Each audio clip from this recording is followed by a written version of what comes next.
వారణాసి. ఇంత ఇంటలెక్చువల్గా మాట్లాడుతున్నారు, మీ రైటింగ్స్లో కూడా మీరు అడ్వాన్స్డ్గా ఉన్నారు, కరెక్షన్స్ చేస్తున్నారు. మరి ఏ డైరెక్టర్ ఏ అవకాశం, మీరు చాలా చిన్న చిన్న సినిమాలకి వర్క్ చేస్తున్నారని చెప్తున్నారు, ఆ సినిమాకి వర్క్ చేసే ప్రొడ్యూసర్స్ ఉంటారు, వాళ్ళతో ఇప్పుడు మీరు చెప్పలేదా? ఇక్కడ మా ప్రొడ్యూసర్స్ అనేవాళ్ళు వాళ్ళకి సర్కిల్, వాళ్ళు కొత్తగా వచ్చిన వాళ్ళు కాబట్టి వాళ్ళకి సర్కిల్ ఏమి ఉండదు. ఓకే. వాళ్ళ కెపాసిటీ కూడా వాళ్ళు అంతవరకే.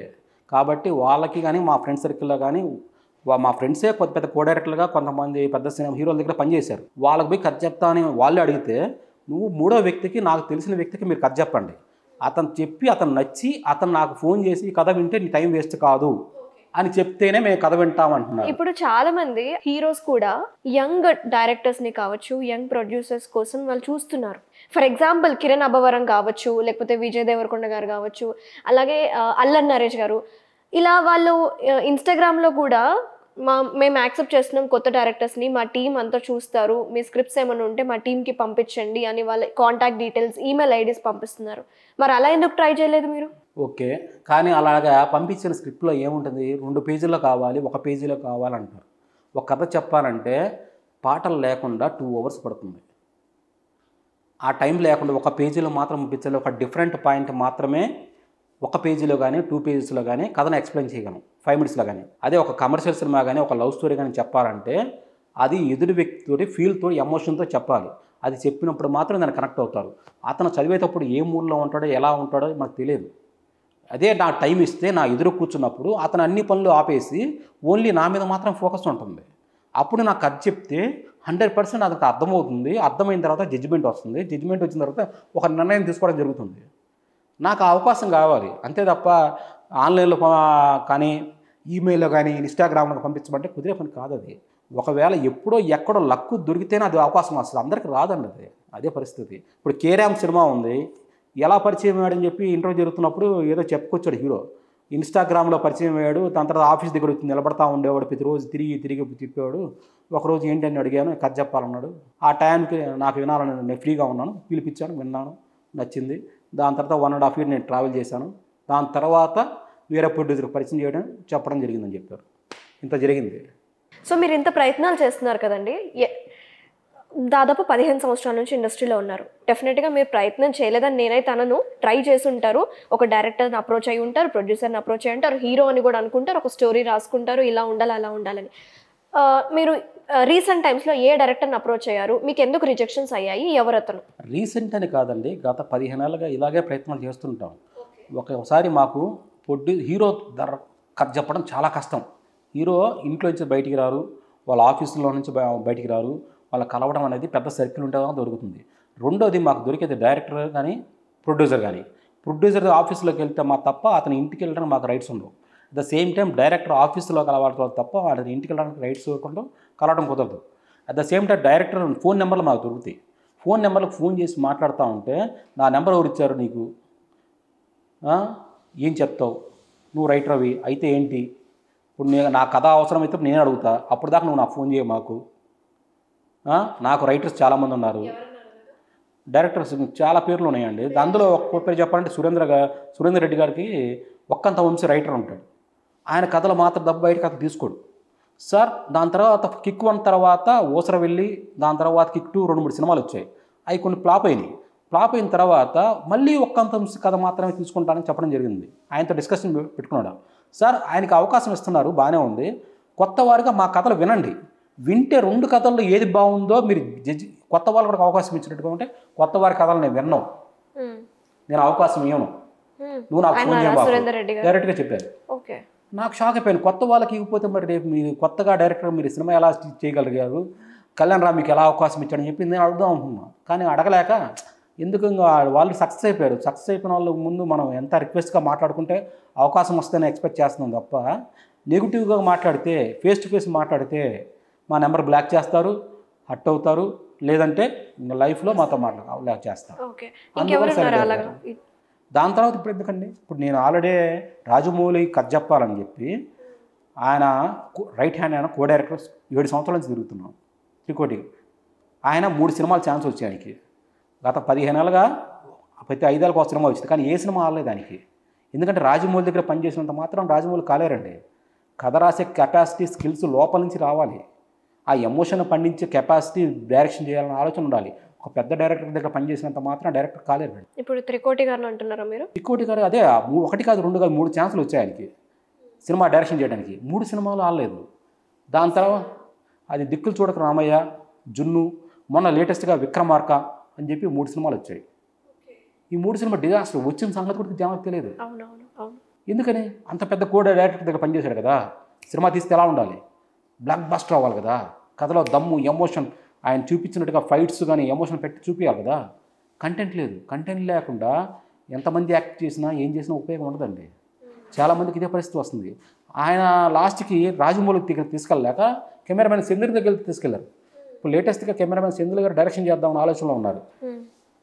ఆయన కథ చెప్దామంటే చెప్పాను ముందుగానే, రాజమౌళికి చెప్పాలన్న కథ సార్ ఇది, మీరు వింటానంటే చెప్తాను. రాజమౌళి కథలు వినరుగా అన్నారు. వినరని తెలుసండి. ఆయన పోటీగా ఎట్టి పరిస్థితుల్లో కథ చెప్పాలి అనే నమ్మకంతో నాకుందండి. కథ చెప్పిన తర్వాత వాళ్ళ నాన్నగారికి చెప్పిన కథ ఈ రెండిట్లో ఏది బాగుందో తెలుసుకోవడం కోసమే నాకు ఛాలెంజింగ్గా ఉంది.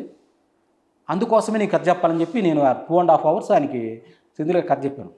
ఆయన కథ బాగుంది, షాకింగ్గా అనిపించింది, చాలా హెవీ స్టోరీ అని చెప్పేసి దాని తర్వాత మీరు రాజమౌళికి చెప్పాలంటే యోగానంద్ మేనేజర్ గారు ఉన్నారు, ఆయన కథ చెప్పండి అని చెప్పారు. ఆయన కలవడానికి పర్మిషన్ తీసుకొని ఆయన ఫోన్ చేసి ఆయన అపాయింట్మెంట్ తీసుకొని రాజమౌళి ఆఫీస్కి వెళ్ళి వాళ్ళ ఆఫీసులో కొత్తగా వచ్చిన రైటర్ని నాకు కథ చెప్పాలనుకున్నాను, ఇది ఇలా పంపించారు, త్రికోటి గారు మీ నెంబర్ ఇచ్చారు, ఈ విధంగా మీతో కథ చెప్పాలంటే మీ దగ్గర గతంలో ఏ సినిమాలు చేశావు, ఇదే క్వశ్చన్ అడుగుతున్నారు. ఎక్స్పీరియన్స్ రావాలంటే అవకాశం వస్తే నాకు ఎక్స్పీరియన్స్ ఉంటుంది. నాకు అవకాశం రాలేదంటే నాకు ఎక్స్పీరియన్స్ ఎంత వస్తుంది? లేదు సార్, కొత్త కథ డిఫరెంట్గా ఉంటుంది, మీకు టైం వేస్ట్ కాదు. ఇప్పుడు రాజమౌళి గారి కథ చెప్పాలంటే మీకు భయం. ఇప్పుడు వాళ్ళ కొడుకు కార్తీక గారు ఉన్నారండి, అతను ప్రొడ్యూసర్ సినిమాలు తీయడానికి ప్లాన్ చేస్తున్నారు. అంతకుముందు ప్రేమలో డబ్బింగ్ మూవీ ఒకటి అని డిస్ట్రిబ్యూటర్ రిలీజ్ చేశారు. నెక్స్ట్ కొత్త సినిమాలు 2 ఫైనలైజ్ చేయడం జరిగింది. నా కథ చెప్పడానికి, కార్తీకేయకి కథ చెప్పడానికి మీరు అపాయింట్మెంట్ ఇప్పించండి సార్, అతను వచ్చిన తర్వాతే నేను మిగతా మీకు అర్థమైపోద్ది నాకు కెపాసిటీ అంటే చెప్తానని చెప్పి మళ్ళీ వాయిదాలు ఇలా వెళ్ళిపోయింది. ఇప్పుడు ఇన్ని చెప్తున్న రాజమౌళి యొక్క బాహుబలి సినిమా యొక్క మిస్టేక్స్ నేను చెప్పా, అది మీకు ఎంత అర్థమైందో నాకు తెలియదు, కానీ నా మిస్టేక్స్ క్లారిఫై చేసుకుంటే కథ పర్ఫెక్ట్గా వస్తుంది. ఎందుకంటే బాహుబలి వెన్నుపూడి పడడానికి బలవంతంగా సీన్స్ రాయకూడదు. దానికి కరెక్ట్గా రీజన్ లాజిక్ చెప్పా. ఎలా 1 year టైం ఇచ్చాడు నీకు బాహుబలి, బల్లాల దేవికి 1 year టైం ఇచ్చాడు. 1 సంవత్సరం లోపు నువ్వు మా రాజుగా ఉండు, తర్వాత నువ్వు ఉంటే మాట్లాడుకున్నాం. ఇంకా హీరోల దగ్గరికి వెళ్ళలేదా? పాన్ ఇండియా ప్రొడ్యూసర్ చాలా మందికి తెలుసు, ఆయన ఎవరు కాదు, దిల్ రాజు గారు. ఆయనకి ఎప్పుడు చెప్పడం దిల్ రాజు ఆఫీస్ కానీ మైత్రి మూవీస్ ఆఫీస్ కానీ తిరగడం జరిగింది. అక్కడికి వెళ్ళాలంటే ముందు వీళ్ళు ఆఫీస్ స్టాఫ్లో మాట్లాడి లోపలికి వెళ్ళాల్సి వస్తుంది. అది కుదిరే పని కాదు. లాస్ట్ మైత్రి ఆఫీస్లో వెళ్ళడం కలవడం జరిగింది, చెర్రీ గారిని కలవడం జరిగింది. చెర్రీ గారు మీరు సినాప్షన్స్ రాసి మా అకౌంటెంట్కి ఇచ్చేయమంటున్నాడు.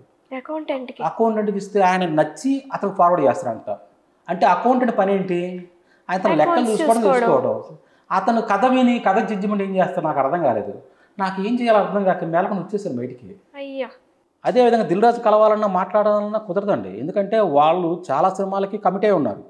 వాళ్ళకి రికమెండేషన్ కథ చెప్పాలంటే నాకన్నా పెద్ద నేను కాదు, అసలు నేను 0. ఇంకా చెప్పాలంటే నాకు సక్సెస్ కాని ప్రతి ఒక్కరు 0 కింద లెక్కే. డబ్బున్నైనా ఉండాలి, రాజకీయంగా ఉండాలి, సినిమా ఇండస్ట్రీలో నెగిటివ్ ఎపోకిడ్లుగా వారసత్వమైన ఉండాలి. అలా ఉంటేనే ఇండస్ట్రీలో పెద్ద పెద్ద వ్యక్తులు మనకు కలుస్తారు, మాట్లాడతారు, అపాయింట్మెంట్ ఇస్తారు. నాకు అవకాశం రాలేదు. వాళ్ళ ఆఫీసుల దగ్గర పోవడం, లేదయ్యా కుదరదయ్యా అని తిట్టుకొని రావడం, సెక్యూరిటీ గార్డు పంపించడు. ఒక లోపలికి వెళ్ళి ఆఫీస్ని అడిగితే మీకు అపాయింట్మెంట్ ఉందా, పర్మిషన్ ఇచ్చారా, వస్తే చెప్తే వాళ్ళు ఫోన్ చేస్తారు, వాళ్ళ అప్పటిదాకా మీరు రావద్దు అని పంపించేస్తున్నారు. ఆ సర్కిల్ నాకు లేదు. అందువల్ల నేను బయటకు వచ్చాను.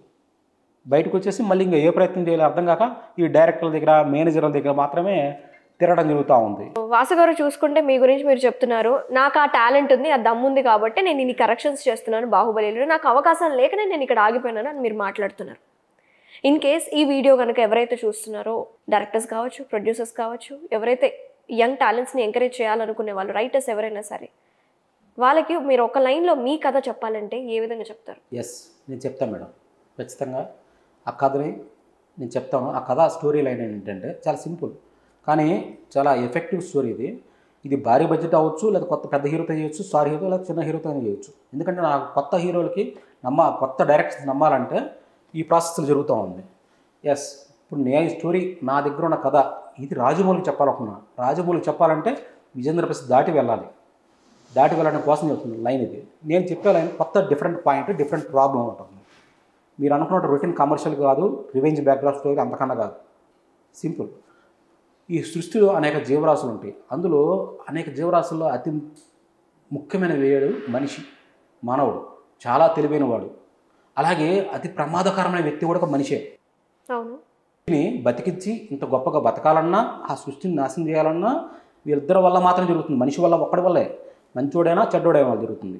అలాంటి స్వార్థపరుడైన మనిషి చేసిన పరిస్థితి వల్ల ఒక తెలివైన మనిషి ఆ ప్రాబ్లమాన్ని ఎలా ఆఫ్ చేశాడనేదే కథ. ఇది సెంటర్ లైన్. మామూలుగా చెప్పడానికి చాలా సింపుల్గా ఉండొచ్చు, అర్థం కాకపోవచ్చు ఆ ప్రాబ్లం ఏంటో. నేను చెప్తాను క్లియర్గా. ఈ కథలో మొత్తం 6 బిగ్ ఎపిసోడ్స్ ఉంటాయండి. ఈ ఒక్కొక్క ఎపిసోడ్ 15 నిమిషాలు ఉంటుంది. ఈ 15 నిమిషాలు డూ ఆర్ డై సిచ్యువేషన్ అనే సిచ్యువేషన్లో ఉంటుంది. మామూలుగా ఈ కథని బాహుబలి తీసిన రాజమౌళికి చెప్పాలంటే ఫస్ట్ ఆయన దగ్గరకి ఇంటర్వెల్ సీనే చాలా బిగ్గెస్ట్ హైలైట్ అసలు ఆయన దగ్గర. ఎలాగంటే ఇంటర్వెల్ సీన్ క్లైమాక్స్ లాగా తీస్తారు. 100 మంది నుంచి 1000 మంది దాకా క్రౌడ్ తోటి, చాలా పెద్ద జనాభాతోటి చాలా వండర్ఫుల్గా 15 నిమిషాలు ఎపిసోడ్ ఉంటుంది. అలాంటి ఎపిసోడ్ నా దగ్గర ఉంది. కాకపోతే ఆయన దగ్గర 100 నుంచి 1000 మంది కాకుండా అందులో సగం లేక చెప్పాలంటే సింగిల్ క్యారెక్టర్ తోటి 15 నిమిషాలు ఎపిసోడ్ ఉంటుంది. ఒక బాహుబలి తీసిన, త్రిపుల్ ఆర్ తీసిన రాజమౌళికి నేను చెప్పాలన్న కథలో ఇంటర్వెల్ ఎపిసోడ్ ఒక సింగిల్ క్యారెక్టర్తో ఉంటుంది. 15 నిమిషాలు ఎపిసోడ్ ఉంటుంది. ఈ సినిమా కథలో హైలైట్ ఏంటంటే ఈ ప్రాబ్లం చెప్పా కదా, ఈ ప్రాబ్లంలో విలన్గా నేను అనుకున్న వ్యక్తి హీరో కమ్ దీనిలో ముఖ్యమైన వ్యక్తి అమితాబ్ బచ్చన్ గారు, వాళ్ళ కొడుకులుగా మహేష్ బాబు, అరవింద్ స్వామి అని నేను అనుకున్నాను. ఆ పాత్రకి అరవింద్ స్వామి కాకుండా వెంకటేశ్వర చిన్నోడు పెద్దడుగా మన సీతారామ బ్రదర్స్ సినిమా ఎట్ట ఇట్టేందో అలా ఆ బ్రదర్స్లో పెట్టచ్చు. ఇప్పుడు నా దగ్గర ఉన్న కథ genre suspense thriller adventure movie అండి. ఈ పాయింట్తో ఇంతవరకు ఇండియాలో సినిమా రాలేదు. ప్రతి ఒక్కరు ఇలాగే చెప్తుంటారు, కానీ నేను అది ప్రూవ్ చేసి ఇక్కడే చూపిస్తాను. ఎలా అంటే నేను చెప్పే కథలోనే ఆ పాయింట్ ఏంటి చెప్పడం బట్టి మీకు అర్థమైపోతుంది. ఎలా అంటే సస్పెన్స్ థ్రిల్లర్ అడ్వెంచర్ మూవీ, ఈ సృష్టిలో అనేక జీవరాశులలో అతి ముఖ్యమైన వ్యక్తి మనిషి, అతి ప్రమాదకరమైన వ్యక్తి కూడా మనిషే. అలాంటి ప్రమాదకరమైన వ్యక్తి చేసిన పనిని ఒక తెలివైన మనిషి ఎలా ఆపాడు, ఎంతమంది ప్రజల ప్రాణాలు కాపాడాడు, ఆ యొక్క ప్రభావం ఎంత భయంకరంగా తన మీద పడితే తట్టుకుని నిలబడ్డాడు, చివరికి ఆ ప్రాబ్లం ఆపాడా లేదా అనేది కథ. ఈ కథలో హీరో నేషనల్ జియోగ్రఫిక్ కెమెరా, విదేశాల్లో కొండలలో, గుట్టలలో, పర్వతాలలో జంతువులతోటి ఎన్నో వీడియోస్ తీస్తూ ఫోటోగ్రాఫర్గా ఉంటాడు.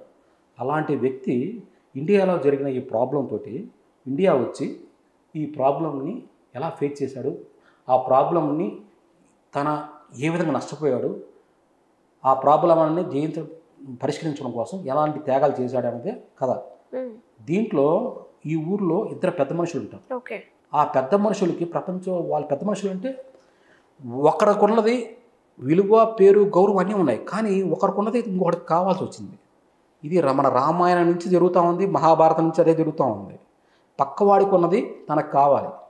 రామాయణంలో సీతాదేవిని తీసుకెళ్ళిన రాముడు, మహాభారతంలో సొంత అన్నదమ్ములనే, రామాయణం అండి, మహాభారతంలో సొంత అన్నదమ్ములే తన యొక్క ఆస్తిని ఇవ్వడానికి ఇష్టం లేక, రాజ్యాన్ని ఇవ్వడం కోసం, తమ్ముని అన్నలను చంపడం కోసం, లాక్కోవడం కోసం ఏం చేశారంటే, ఇక్కడ ఈ ఊళ్ళో ఈ ఉన్న పెద్ద మనుషుల్లో జరిగిన విషయం ఏంటంటే, ఒక మనిషికి ఉన్న అతి విలువైన బ్రాండెడ్ ఏమని తను దక్కించడం కోసం ఈ ప్రయత్నంలో ఘోరమైన తప్పు చేస్తాడు. ఈ ఘోరమైన పని వల్ల తనే చనిపోవటం జరుగుతుంది. అది ఇంటర్వెల్కి ముందే ఫస్ట్ హాఫ్లోనే విలన్ చనిపోతాడు, కానీ విలన్ క్రియేట్ చేసిన ప్రాబ్లం కంటిన్యూ అవుతుంది. ఈ ప్రాబ్లం గురించి తెలిసిన వాళ్ళు ఒకడే విలన్, చెప్పేవాడు ఒకడే, ఆపేవాడు ఒకడే. ఆ ఒక్కడు చనిపోయాడు. సెకండ్ హాఫ్లో విలన్ లేడు, సమస్య మాత్రమే ఉంది.